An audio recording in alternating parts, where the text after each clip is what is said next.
Hello horse racing fans! What makes a racehorse fun to watch? Anyone who loves horse racing has a favorite racehorse, and one of the ways racehorses make the public fall in love with them is not necessarily just the fact that they win, but how they win. For example, this year, 2022, why do we remember horses like Rich Strike and Flightline? It's not just because they win, but how they do it. Rich Strike came from dead last in a field of 20 and snuck up on the inside rail where nobody saw him coming at odds of 80 to 1. That's subversive and amazing to look at, especially from that aerial view.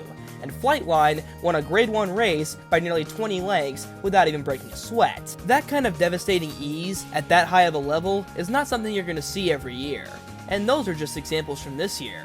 Throughout all of history, racehorses have been winning races, but some have different ways of doing it. And while there are always more ways to lose a race, there are definitely plenty of ways to win one as well. So today, I want to show off a few racehorses that don't just win horse races. They do it in their own unique way that, while also effective at getting them across the finish line first, also gets racing fans to fall in love with them. Here are some racehorses with some crazy running styles. For today's video, we got two extremes, so let's start off with the extreme frontrunners. Logic dictates to win a race, one way to do it is to take the lead from the start and never let anyone pass you. This is easier said than done, as you have to run faster than everyone else in the earliest parts of the race, which puts you at risk of tiring yourself out. Although sometimes a trainer will enter a type of frontrunner called a rabbit, where their whole purpose is to run as fast as they can at the start of the race in order to set up an ideal pace for their more talented come-from-behind stablemate, sometimes being as far ahead as 20 lengths in the first half of the race, but of course, they never last. Or do they? Could opening up such a huge lead in the first half of the race be an actual legitimate strategy towards victory? The answer to that question is yes, and there are a few very famous examples of this extreme racing style on two different sides of the world. First, we go to Japan, a place where there have always been bold frontrunners, such as Maruzensky, who never lost a single race he ran, but the horse who popularized escaping from the field was Twin Turbo, who was able to win the hearts of not just racing fans, but also anime fans, out of all things. He would cause racing crowds to explode with laughter as he showed off, as they called it, his Yoshikibai, or stylistic beauty. It didn't always work out with him, only winning 6 of 35 races, but he surely made his presence known regardless, and he even managed a few grade stakes victories at ages 3 to 5, with his biggest win being a surprise win in the all-comers stakes. As he went to the lead, the commentators would say things like, "The proud Twin Turbo's engines roar," but when he would inevitably tire out, they would say things along the lines of, "Twin Turbo's reverse thrust backfires," or "Twin Turbo is stalling." Not always the winner, but he sure was a crowd pleaser.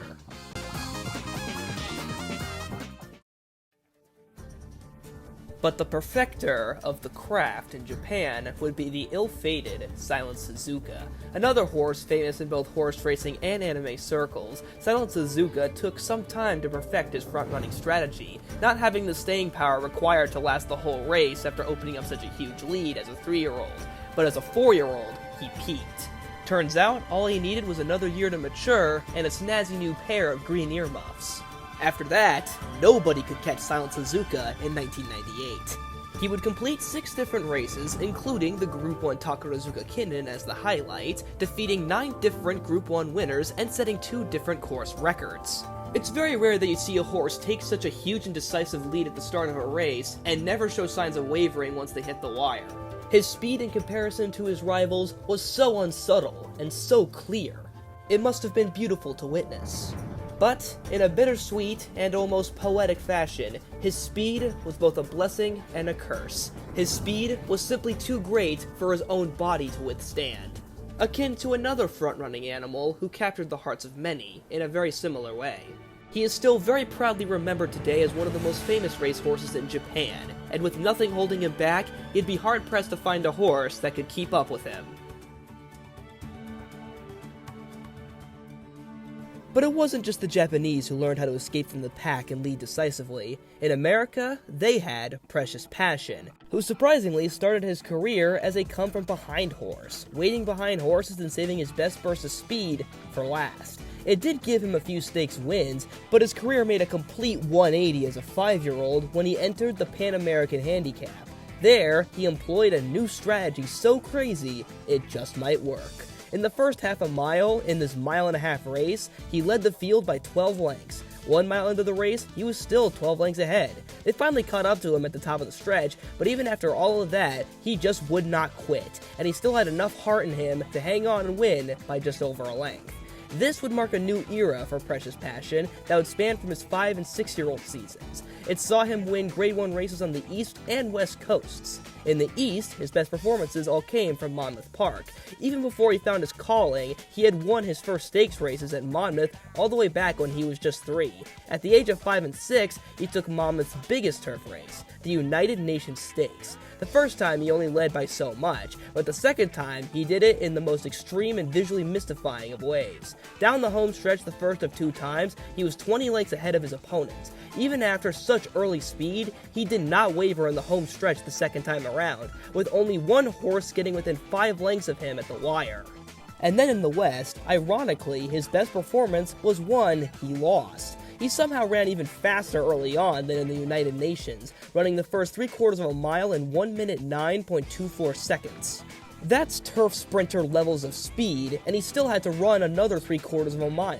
Despite getting caught in the stretch by defending champion Conduit, he showed off one of his greatest qualities, his heart. He wasn't just a speedy horse up front, he was a fighter, not backing down when a horse caught up to him. He would fight with every fiber in his inner being against the better rested Conduit, only to lose by half a length.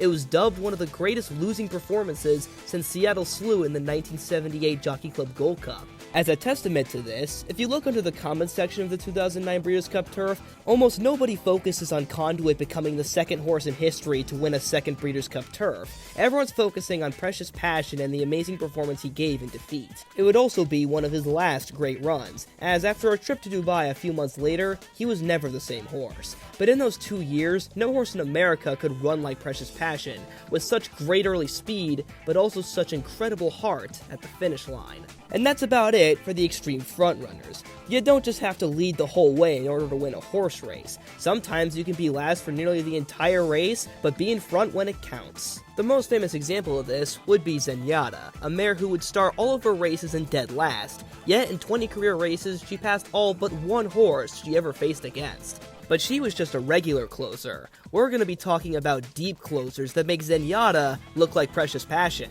How far back can a horse be and still win a horse race? You're about to find out, as these horses push the limits of what's possible. There have been great closers before him and great closers after him, but there was something about Silky Sullivan that was just irreplicable and made him more iconic than any other. The first reason was probably his name. How could you forget a name like Silky Sullivan? The world sure didn't, with it becoming a phrase in both sports and politics, and even a nickname for running back Tom Sullivan in the 1970s. The other part was because he came from further back than any other horse. It was in his blood, it seemed. When he was a yearling, he lived in a 28-acre paddock. It would be a commonplace for the yearlings to race against each other. Silky would give them all a head start, waiting until the yearlings were halfway across the paddock. They said he still came out on top. He was still just as generous with his rivals when he hit the track, winning his first race from 8 1/4 lengths back. By the end of his 2-year-old season, he took the Golden Gate Futurity from over 27 lengths back. His biggest and last career victory at his peak would be the Santa Anita Derby, coming from 28 lengths back.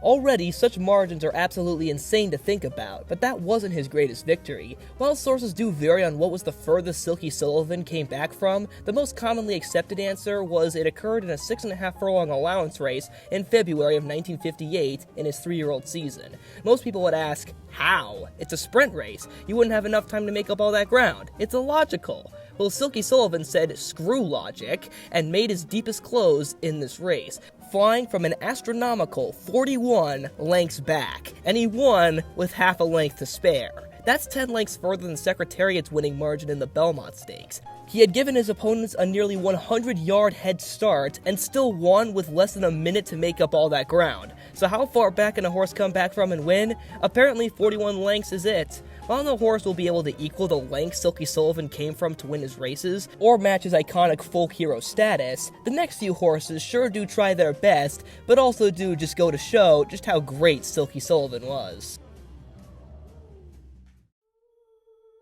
For how great Silky Sullivan was, one of his flaws was the fact he was precocious. All of his greatest runs came before his fateful run in the Kentucky Derby, where he failed to show. This next horse is the complete opposite. His name is Kaleidoscopio. Born and raised in Argentina, he didn't make his first start until he was 3 years old. In Argentina, he would be a great come-from-behind runner, even grabbing a Grade 1 race through disqualification.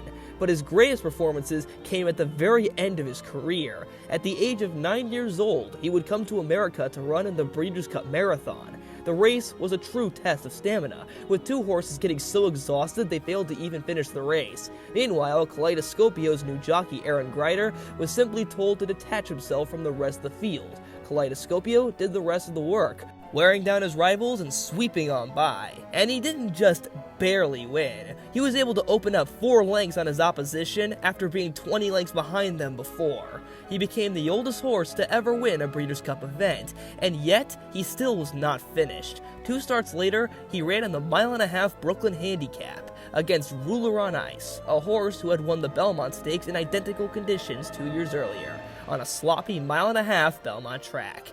He was also half of Kaleidoscopio's age. No matter for the now 10-year-old Kaleidoscopio, he dropped even further back, being 22 lengths behind them this time. He was so far behind his opposition that the mud wasn't even hitting his face anymore, although he would eventually get a face full of soot by the end of it. Didn't matter to the old horse, as he would swing on the far outside and pass all his rivals to win the Grade 2 Brooklyn Handicap. And with that win, he wasn't just the oldest horse to win a Breeders' Cup race. He was now the oldest horse to ever win a grade stakes race on American soil, and more specifically, the only horse in America to win a grade stakes race at the age of 10. And he did it more than 20 lengths off the pace. Those double-digit aged legs of his could carry him twice as far as horses half his age. A true testament to his ability, longevity, and why he's one of my personal favorite racehorses.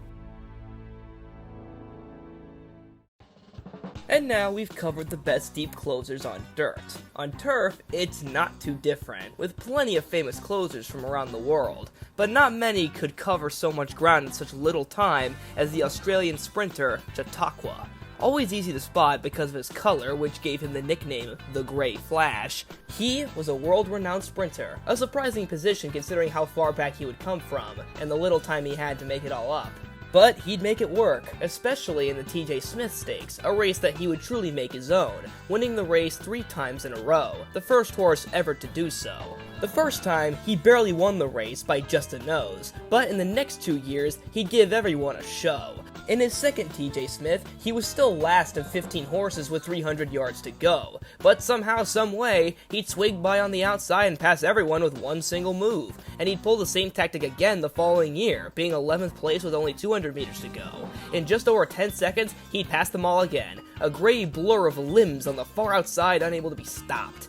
He did things his way and no one else's. If he wanted to run, he was gonna win. Keyword was, if he wanted to. He was a truly honest animal to the dismay of some. When he was winning his 6 Group 1 races, he was loving the game. But when he didn't want to do it no more, he just simply didn't. In between races in Australia, horses run in training races called barrier trials. During this downtime, Chautauqua would start to refuse to leave the starting gates on multiple occasions. After doing it 7 separate times, people got the message. Chautauqua was done racing, and is currently starting a new career as a show horse under the barn name of Sharky. The theme of brutal honesty in racehorses continues as we move slightly away from Australia down to Hong Kong. In a simple main special weight, a horse in green drops out of frame. Then, at the top of the stretch, the green-silked horse went the widest on the outside and swept by all rivals. The race went viral immediately, even breaking out of racing circles. I mean, the most popular post of him on YouTube was by a guy who has no interest in horse racing. But even without prior interest in horse racing, even a casual sports fan can stop, look, and admire the amazing performance given by this young horse. His name was Pakistan Star. There are many better horses in Hong Kong that came before and after Pakistan Star, but none of them ever matched his virality. And out of all the closers on this list, I feel he comes the closest to matching the kind of intangible success Silky Sullivan had back in the 50s. And in similar vein to Silky Sullivan, he was not exactly a champion. He would have his stints at top level. When he felt like it, he won 2 Hong Kong Group 1 races in the span of just a month. Another interesting thing to note here is that Pakistan Star did not come from behind in these 2 races, instead being way closer to the pace as a stalker, showing off a much less acknowledged talent of his versatility. And during his career, he even managed to lock heads and even finish ahead of such Hong Kong superstars as Beauty Generation, Werther, Time Warp, and Designs on Rome, but that was only when he felt like it. I couldn't find an exact number, but there are at least 3 different race replays showing Pakistan Star pulling himself up barely after the race even starts, stopping himself right in his tracks simply because he didn't feel like running today. He could do anything he set his mind to, and he also could win in multiple different ways. He could give his opponents a head start and still have time to sweep by them, or stay closer and absolutely obliterate them by multiple lengths.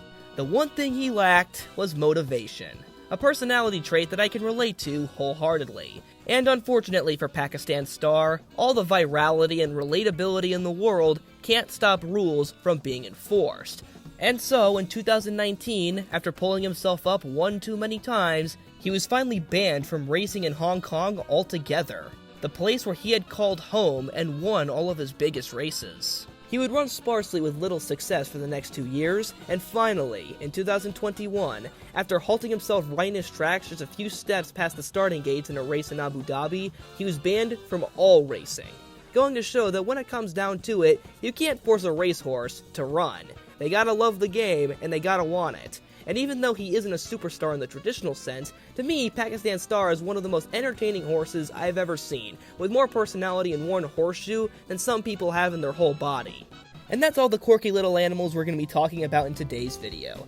I hope you guys enjoyed this video, and if you want, comment down which horse you thought was the funnest to watch race. And if I missed a horse that you thought had a cool running style or was really fun to look at, you can write that down in the comment section below as well. See you guys next time!